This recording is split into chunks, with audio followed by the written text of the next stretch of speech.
नमस्कार। शिक्षा की बात हर शनिवार के इस नए अंक में मैं आप सभी का हार्दिक स्वागत करता हूं, अभिनंदन करता हूं। हम आज 19वें अंक के साथ उपस्थित हैं। हमारे साथ शिक्षा विभाग के अपर मुख्य सचिव डॉक्टर एस सिद्धार्थ उपस्थित हैं। हम हमेशा की तरह शिक्षकों और अभिभावकों के कुछ प्रश्नों के साथ आज हम पुनः उपस्थित हैं, जो आपके प्रश्नों का जवाब देंगे। नमस्कार सर। सर, कुछ प्रश्न है। पहला प्रश्न है, मुस्कान है, ये नया गांव उर्दू विद्यालय डुमरी कटसरी की हैं, शिवहर में हैं। इनका कहना है कि सर, हाल ही में मेरा स्थानांतरण मेरे गृह जिला बेगूसराय में हुआ है। इसके लिए मैं विभाग का हृदय से आभार प्रकट करती हूँ, परंतु मुझे अभी तक विद्यालय अलॉट नहीं हुआ है। सर, विभिन्न शिक्षकों के द्वारा चलाए जा रहे यूट्यूब तथा अन्य चैनलों से जो जानकारी प्राप्त हो रही है, उससे बहुत ज़्यादा विचलित हूँ। कृपया समाधान करें।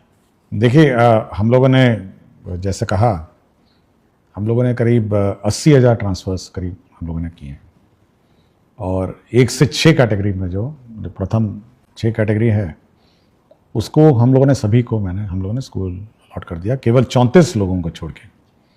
तो 34 लोग अभी किसी कारणवश गलती से छूट गए हैं, क्योंकि डीओ को अलॉट करना था, डीओ अलॉट कर रहे थे और स्थानांतरण के दौरान ही कुछ डीओ अपने इनबॉक्स में छोड़ के चले गए। तो करीब 34 ऐसे टीचर हैं जिसको हम लोगों ने खोज के निकाला है और उसको हम लोग अलॉट कर रहे हैं। तो 1 से 6 जो है उसमें सभी ने अपना स्कूल ज्वाइन कर लिया है, और इसके 1 से 6 में भी अधिकांश लोगों ने अपने स्कूल ज्वाइन कर लिए जहाँ पे भी अलॉटेड थे।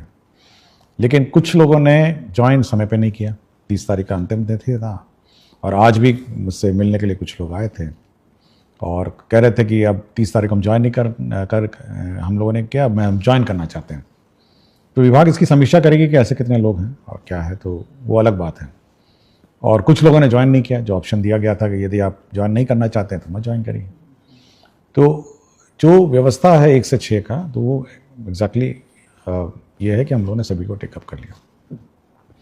साथ ही साथ फिर हम लोगों ने दूरी का, फिर जो 7वां कैटेगरी था उसमें महिलाओं को टेकअप किया सबसे पहले। और महिलाओं में सबसे पहले हम लोगों ने 1 से 5 का हम लोगों ने अलॉटमेंट किया, 1 to 5 का।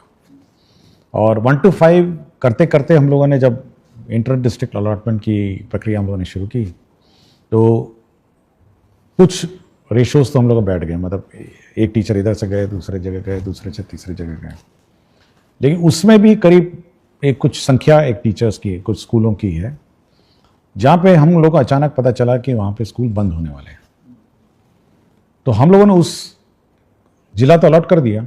हम लोग नहीं चाहते थे कि कुछ को स्कूल अलॉट कर दें और कुछ को जिला भी नहीं अलॉट करें, तो हम लोगों ने जिला अलॉट कर दिया। और हम लोग इस व्यवस्था में मैनेज करने में है कि कुछ टीचर्स वहाँ जब जाएंगे तब हम लोग उस टीचर्स को रिलीव कर देंगे। तो ये प्रक्रिया ऑनगोइंग है कि धीरे धीरे। और इसी में भी आपका जब आप देखेंगे कि हम लोगों ने TRE 3 में जो बचे हुए कैंडिडेट्स हैं उनका काउंसलिंग शुरू किया।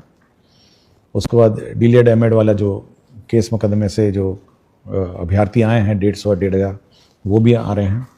तो ये सब जो ज्वाइन करेंगे, तो ये सारे जो जहाँ पर एक संभावना थी कि टीचर्स मतलब स्कूल बंद हो जाएंगे, तो वहाँ पे पोस्टिंग करते हुए इनको रिलीव करेंगे। और मोस्टली ये जो 1 से 5 वाले टीचर हैं, ये बहुत ही पैनिक हो रहे हैं कि अब क्या होगा। तो ये जब आपको जिला ही अलॉट हो गया, तो आप थोड़ा वेट कर सकते हैं कि भाई हम लोग कोशिश कर रहे हैं कि पठन पाठन इफेक्ट ना हो, और टीचर्स पोस्टिंग के बाद आपको वहाँ से रिलीव कर देंगे, तभी हम लोग स्कूल अलॉट करेंगे। साथ ही साथ एक टीचर आपके यहाँ जाएगा और एक टीचर आप रिलीव हो जाएंगे। तो ये 7वां कैटेगरी हम लोगों ने ये किया है। और अब आप पूछेंगे कि 7वां पुरुष का क्या होगा, तो हम लोग ये वर्कआउट कर रहे हैं कि सबसे प्रथम जो लॉट होगा वो लॉट होगा जहाँ पर टीचर्स ज़्यादा हैं। जिन जिलों में वहाँ के पुरुषों को हम लोग जहाँ पे टीचर्स कम हैं उस जिले में शिफ्ट करेंगे। और आपको मैं जानकारी दे दूंगा कि जब 1 से 5 का हम लोगों ने PTR देखा, स्टूडेंट टीचर रेशो पूरे राज्य का, तो ऐसे भी जिले हैं जहाँ 13 बच्चों पर एक टीचर है, और ऐसे भी जिले हैं जहाँ 44 बच्चों पर एक टीचर है। मैं जिलों का नाम नहीं लूँगा, लेकिन ये इसको नॉर्मलाइज करना भी एक बड़ा चैलेंज हो गया है। तो हम लोग कोशिश में हैं कि जहाँ पर टीचर्स ज़्यादा हैं और जहाँ पर टीचर्स कम हैं, यदि पुरुषों ने वहाँ के लिए ऑप्ट किया है, तो वहाँ पे हम लोग उनकी स्वेच्छा अनुसार वहाँ पे हम लोग ट्रांसफ़र कर देंगे। तो ये पुरुषों का एक्सरसाइज भी हम लोग कर रहे हैं। और फिर धीरे धीरे जो महिलाओं का भी इशू रह जाएगा, जो मतलब बाकी पुरुषों का रह जाएगा, तो ये इस पर निर्भरता रहेगी कि कहाँ पे टीचर्स कम हैं और कहाँ पे टीचर्स ज़्यादा हैं, उसके आधार पर उसको हम लोग टेकअप करेंगे। तो पुरुषों को हम लोगों ने नहीं छोड़ा, पुरुषों पर भी हम लोग एक्सरसाइज कर रहे हैं। और बीच बीच में यूट्यूब और फेसबुक और सोशल मीडिया अचानक पैनिक टीचरों में क्रिएट कर देते हैं कि लगता है अब ट्रांसफ़र रुक जाएगा। देखिए, हम लोग कंटिन्यूसली इस पर काम करते रहते हैं और मेरी टीम है, मेरे ऑफिसर्स हैं, कंटिन्यूसली सबको एक काम दिया है। कुछ को पुरुषों का दिया है, कुछ को महिलाओं का दिया है, कुछ को 1 से 6 का जो इश्यूज़ हैं उसको सेटल करने का दिया है। तो ये पैनिक कभी नहीं होना चाहिए। और हम लोग का ऑफिशियल चैनल है, सरकारी चैनल है, हम लोग शिक्षा की बात करते हैं। और जब भी हम लोग प्रेस रिलीज करते हैं, एक ऑफिशियल प्रेस रिलीज, इसको इंटरप्रेट करने की कोशिश मत करिए। होता है कि अचानक आप इंटरप्रेट उसको करते हैं। हम लोगों ने जैसे ऐच्छिक स्थानांतरण दिया, ये एक ऑप्शन था, आप ऑप्शन मतलब चुनिए या नहीं चुनिए, लेकिन उसको इंटरप्रेट करने लगा कि लगता है कि अब ऐच्छिक स्थानांतरण होगा और कोई स्थानांतरण नहीं होगा। ये कभी हम लोगों ने नहीं कहा ये बात। तो हमेशा देखिए, जब हम लोग प्रेस रिलीजेस देते हैं, आप थोड़ा इंतजार करिए, आप और इंटरप्रेट करने की कोशिश मत करिए। हमारा ऑफिशियल चैनल्स हैं जिस पर हम लोग अपना क्लैरिफिकेशन देते हैं, और हम चाहते हैं कि ये पूरी व्यवस्था ट्रांसपेरेंट हो और टीचर्स को जानकारी हो कि उनके साथ क्या हो रहा है। कोई बात हम छुपा के नहीं रखना चाहते कि भाई हम छुपा के रखे हुए हैं और मतलब हम लोग अन्यथा बोलना नहीं चाहते। हमने आपको बता दिया कि 34 लोग हम लोगों से गलती हो गई, छूट गया थे। हम लोग जिसको खोज के निकाले थे, जिनको 1 से 6 कैटेगरी में जिनको जिला अलॉटेड है, स्कूल अलॉटेड नहीं है, कर रहे हैं। और जो लोग अब कुछ लोगों ने मुझसे पूछा, अचानक बहुत सारे मैसेजेस आए कि सर अंतर जिला वाले को तो आपने पास कर दिया और बाहर वाले जिले को आपने छोड़ दिया। देखिए, टीचरों को समझना भी ये चाहिए। देखिए, सीनियरिटी जब टीचरों की लिखी जाती है, तो जब आप किसी अन्य जिले में जाते हैं तो आपकी सीनियरिटी उस जिले के टीचरों के सीनियरिटी सबसे नीचे हो जाती है। ये भी समझना चाहिए। और प्राथमिकता हमेशा उस जिले के अंदर इनसाइडर टीचर की है, और आपकी प्राथमिकता उसके बाद आती है, क्योंकि आप उस जिले के अंदर जा रहे हैं। तो अचानक ये भी पैनिक हो गया कि देखिए, उसको तो कर दिए, हमको छोड़ दिए, हमको टेकअप किए तो उसको छोड़ दिए। तो हम लोग एक फॉर्मूला से चलते हैं और एक सिस्टम से चलते हैं। हम लोग कोई मतलब रैंडम नहीं करते हैं, और निर्णय भी रैंडम नहीं होते। उसकी पॉलिसी होती है कि देखिए, हम लोगों ने विद इन डिस्ट्रिक्ट है, इनको ऐसे ट्रीट किया, आउटसाइड डिस्ट्रिक्ट है क्योंकि उनकी प्राथमिकता नीचे है, सबसे नीचे है, उनको हम लोगों ने ऐसे ट्रीट किया।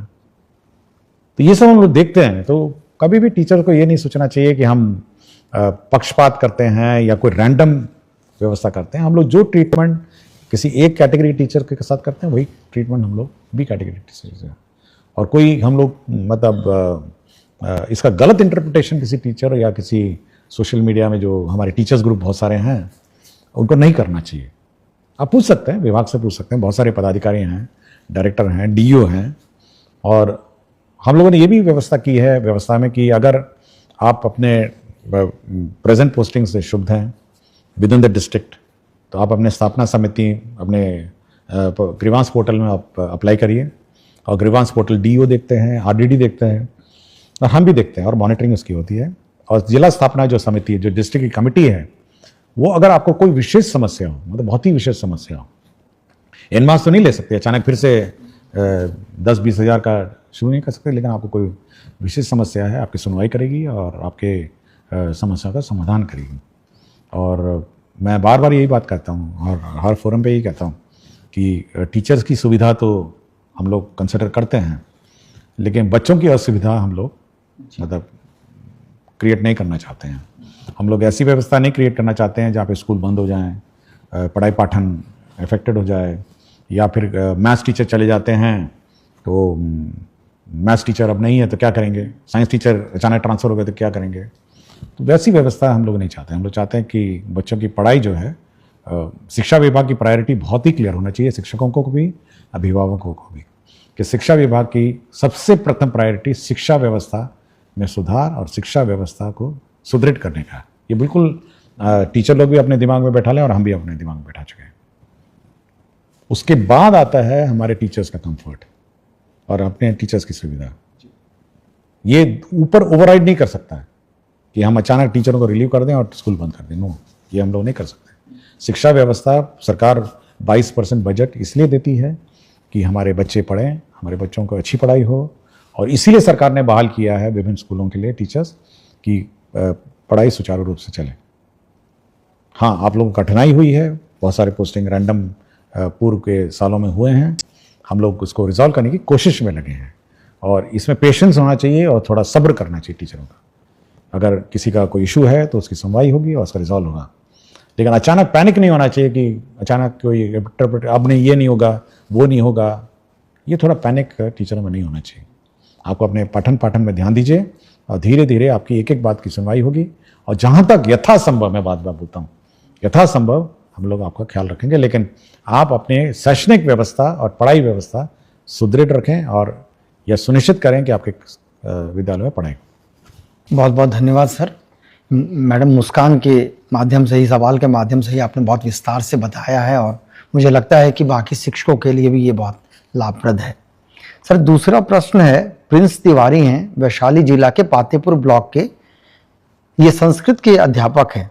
इनका कहना है कि संस्कृत में मैं बच्चों को आगे बढ़ता देखना चाहता हूं, पर उन्हें लगता है कि संस्कृत से उनका कुछ नहीं होगा, जबकि संस्कृत के पाठ्यक्रम में वेद मंत्र, वैदिक साहित्य और वेदांत हैं। ज्ञान, संस्कृत, दर्शन और वैज्ञानिक चेतना वाली भाषा संस्कृत से बच्चों को कैसे जोड़ा जाए, मार्गदर्शन चाहते हैं। देखिए, आपको जानकारी होगा, हम लोगों ने संस्कृत बोर्ड के अध्यक्ष की भी नियुक्ति हाल ही में की है, और हम लोग डिस्कशन भी कर रहे थे। कल की बैठक में मैं बात भी कर रहा था कि कैसे संस्कृत शिक्षा को और सुधार किया जाए, और यह सबसे पुरानी हमारी भाषा है, और हमारे धर्म ग्रंथ भी इसी भाषा में लिखे गए हैं, और हमारे वेद और पुराण जो भी कही गई है, और बहुत सारी भाषाओं की ये मतलब ये बेस भाषा है, मतलब इस पर बहुत सारी भाषाएं इस देश की इसके ऊपर बनाई गई है। इसलिए ये बहुत ही हमारे लिए मतलब इम्पोर्टेंट भाषा है, और हम लोग के दिल के करीब है, ये इम्पोर्टेंट है। और एक तो जैसे बहुत सारे वेद मंत्र और ये सब में तो है ही है, लेकिन बहुत सारी सरकारी नौकरियों में भी आजकल संस्कृत एक बहुत इंपॉर्टेंट, यूपीएससी में है आपकी संस्कृत भाषा है, आर्मी में बहुत सारे नौकरियां हैं, साथ ही साथ शैक्षणिक संस्थाओं में भी ये संस्कृत भाषा में नौकरियां हैं, और साथ ही साथ ये बहुत ही कंप्यूटर फ्रेंडली भाषा है, ये इतनी मैथमेटिकल है कि ये कंप्यूटर फ्रेंडली भाषा है। इसलिए बहुत सारे मैं कहीं पढ़ रहा था कि कुछ लोग नासा में भी संस्कृत पे पेपर लिखे हैं, मैं जस्ट पढ़ रहा था। लेकिन ये बहुत ही महत्वपूर्ण भाषा है, और ये हम लोग के दिल के करीब, और ये बहुत ही आदर से हम लोग को इसको पढ़ना चाहिए और इंटरेस्ट लेना चाहिए। शुक्रिया सर।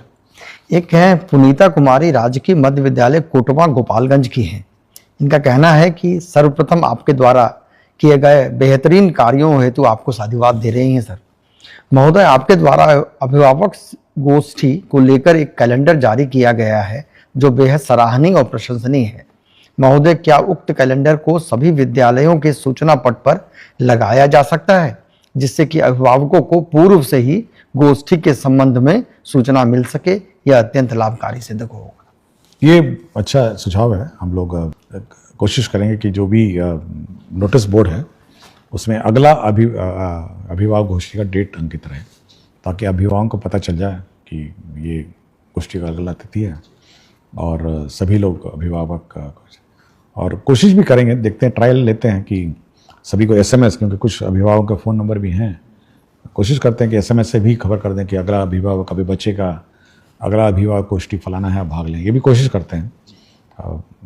लेकिन अच्छा सुझाव है कि अभिभावक गोष्ठी की सूचना अच्छी तरह दी जाए। बहुत उपयोगी है सर। एक शिक्षक ने पूछा है कि आदरणीय एसीएस महोदय, वोटर सत्यापन के कार्य में विद्यालय के 80-90% शिक्षक लग गए हैं। ऐसे में जो विद्यालय में रह गए हैं उन्हें बहुत कठिनाई हो रही है। कई विद्यालयों में मात्र एक ही शिक्षक है।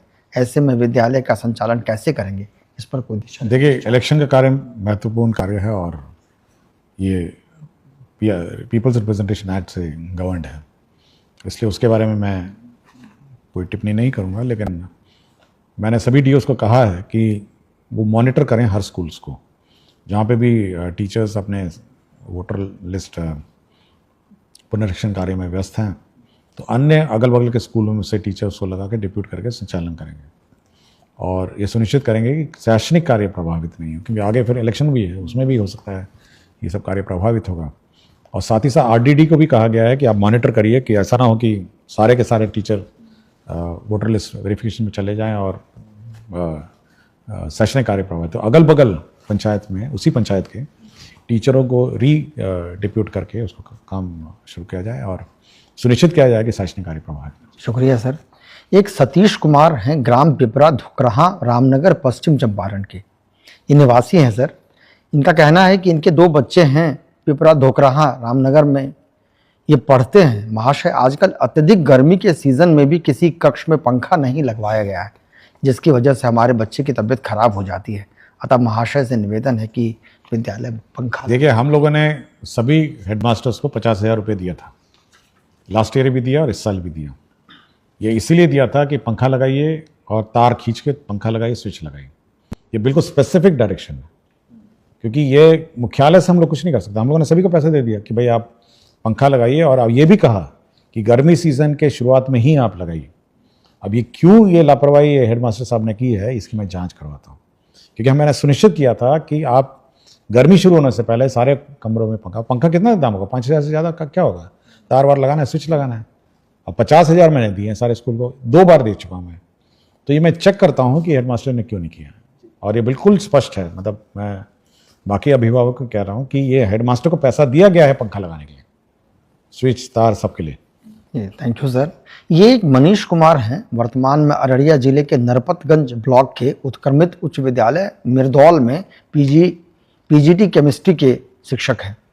इन्होंने कहा है कि मैंने अपनी पढ़ाई आईआईटी पल्लाकड़ केरला से की है। उसके पश्चात पीडब्ल्यू, कैरियर पॉइंट जैसे बड़े कोचिंग संस्थानों में केमिस्ट्री फैकल्टी के रूप में 1 लाख रुपए से अधिक की महीने की सैलरी छोड़कर सरकारी विद्यालय में शिक्षण प्रारंभ किया, ताकि आर्थिक स्थिति से जूझ रहे बच्चों के जेई नीट जैसे परीक्षा को पास करने में बाधा न आए।